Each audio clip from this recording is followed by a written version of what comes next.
ಸಿರಿಗಂಧ ಸೀಮೆಯಲ್ಲಿ ನೀ ನಡೆದು ಬರಲು ಸೌಗಂಧ ಗಮಿಸಲೇ ಇಲ್ಲ ನಿನ್ನಲ್ಲೇ ಸಿರಿಗಂಧ ಸೀಮೆಯಲ್ಲಿ ಕಟ್ ಮಾಡ್ಕೋಬೇಕು.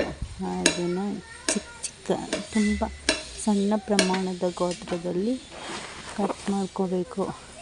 ಕಟ್ ಮಾಡಿದಂತಹ ಕೊಬ್ಬರಿಯನ್ನು ನಾವು ಬಿಸಿಲಲ್ಲಿ 2 days ಒಣಗಿಸ್ಬೇಕು. ಅದಾದಮೇಲೆ ಅದೇ ರೀತಿ ಬೆಲ್ಲನೂ ಸಹ ಕಟ್ ಮಾಡ್ಕೋಬೇಕು. ಚಿಕ್ಕದಾಗಿ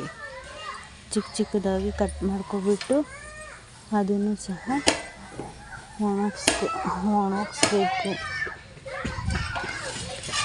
ಅದಾದಮೇಲೆ ನೆಕ್ಸ್ಟು ಎಳ್ಳನ್ನು ಹುರಿಬೇಕು. ಎಳ್ಳು ಹುರಿದ್ಬಿಟ್ಟು ಕಡಲೆ ಬೀಜನ ಚೆನ್ನಾಗಿ ಹುರಿದ್ಬಿಟ್ಟು ಅದನ್ನೆಲ್ಲ ಸಿಪ್ಪೆನೆಲ್ಲ ತೆಗೆದುಬಿಟ್ಟು ಅದಕ್ಕೆ ಕಡಲೆ ಮತ್ತು ಎಳ್ಳು ಬೆಲ್ಲ ಎಲ್ಲ ಹಾಕಿ ಮಿಕ್ಸ್ ಮಾಡಿ ಚೆನ್ನಾಗಿ ಬೆರೆಸಬೇಕು.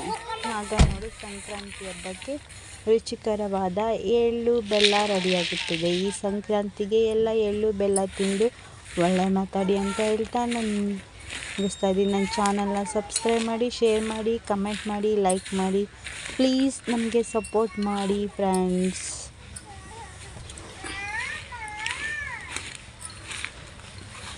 ಎಲ್ಲರಿಗೂ ಮತ್ತೊಮ್ಮೆ ಸಂಕ್ರಾಂತಿ ಹಬ್ಬದ ಹಾರ್ದಿಕ ಶುಭಾಶಯಗಳು. ಇದು ವರ್ಷದ ಮೊದಲನೆಯ ಹಬ್ಬವ ಎಲ್ಲರ ಬಾಳಲ್ಲಿ ಸಿಹಿ ತುಂಬಲಿ ಎಂದು ಕೇಳಿಕೊಳ್ಳುತ್ತೇನೆ ಆ ದೇವರಲ್ಲಿ.